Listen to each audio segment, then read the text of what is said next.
Good morning, Scott here, known as Cantaloupe to some online, and I'm bringing a subject to you that's interesting to me. It might be of interest to you or someone you know, and that is the subject of cybersecurity in general. It's kind of a sprawling subject, but there will be special emphasis, like I usually have in my videos, on something specific. In this case, it is a recent activity by apparent terrorists, cyber terrorists, with a particular aim. Now, the aim is going to be my analysis.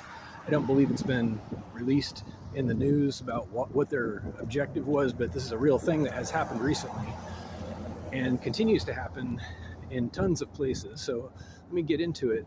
I'm talking about an article, and I guess I'll leave a link in the description, about a recent chain of grocery stores in Scotland that were hacked. Their networks and databases were exposed and hacked, and the stores are currently, the grocery stores are non-operational. They have closed. This is in the news, so I want to speak to this because I believe I understand the event and the motive behind it. More importantly, let me pause there for a second and give a little bit of background to my experience. Well, I have been in the past an IT administrator. I know perhaps not the absolute most current technology, but I have a very broad experience in cyber technology, including security, and I understand the principles of it for sure, and I've actually gone to school for it, but that's not really relevant. I just want to qualify my experience, but what is relevant is that in the last, I'd say 10-15 years, there's been an uptick, a massive uptick in exposure of public information by cybercrime, cyber criminals. You hear about this frequently. It's actually become so common, people have gotten numb to it, and they shouldn't. They shouldn't, because there's a major problem that's getting worse.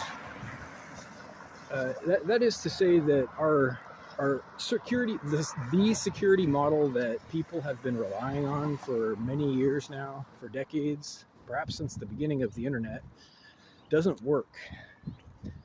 That is, we were relying on cryptography, passwords, firewalls, and essentially forms of blocking people or attempting to make it difficult for them to get into a network in order to protect people's data, their personal data. And it's obviously not working, and there's a reason for that. And I don't want this to be a long video. It's not going to be a deep dive into cybersecurity, but perhaps a few details are appropriate.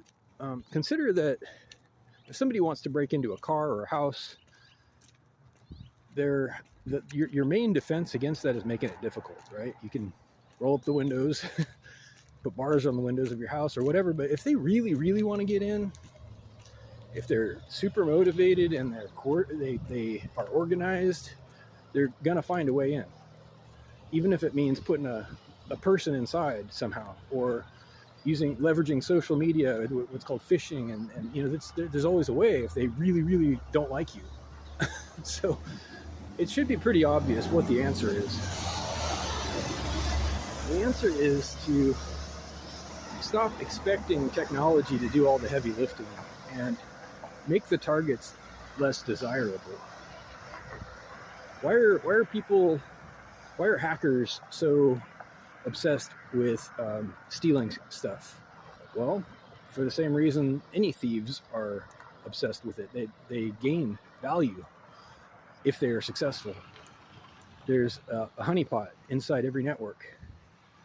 So you can either make the network more robust, which is pretty much all we ever do, or you can ask yourself an important question: why is this honeypot so attractive? Turns out our economic model is connected to this subject in a big way, where everybody is being forced to survive and they got bills to pay, and whether or not the hackers themselves have bills to pay, someone does, either their friends or family or other people. So there are degrees of separation between the bills to pay and the stealing of anything, really, if you ask me. So anyway, back on the subject. this particular event in Scotland took place because, by my analysis, they weren't trying to gain financially from this thing directly, but they were trying to raise awareness of it. It seems to me like the event was staged as an example of what can happen when grocery stores in particular are affected, something that would drive the message home in a big way. These grocery stores weren't picked by accident. It was very carefully planned for apparently the purpose of making people feel it and stop dismissing it, because that's kind of what's been happening. You can only read so many news headlines about companies getting hacked before you just stop registering it. Oh, well, it's just fiction. I'm just reading a novel at this point, right? Because it's every day. Well, anyway, a big solution to this is to invert our security model. I'm just going to wrap up the video. I had to restart my video. A big solution is there's an opportunity to improve security by inverting the security model. You, instead of coming at it from a firewall perspective where you're making things difficult for people to get in, you make it less interesting once they're inside. See, this is also connected to the open source software subject, the entire topic of sharing and collaborating code where it's not possible to steal it because it's already free and open and available to everybody. You cannot break into something that has an open door. That's one opportunity. So we have an economy that forces people to work. We have an economy that pits neighbors against neighbors. So it shouldn't be surprising when a neighbor attacks another neighbor. And that's all this is on a different scale. It's a bigger scale, neighbor on neighbor crime because of economic problems, as usual. And connected is the protest and anger about people dismissing it. I believe that's the entire reason. So I'm going to put that link in the description. If you have questions or comments, by all means, reach out to whitehotrobot@gmail.com. Thank you.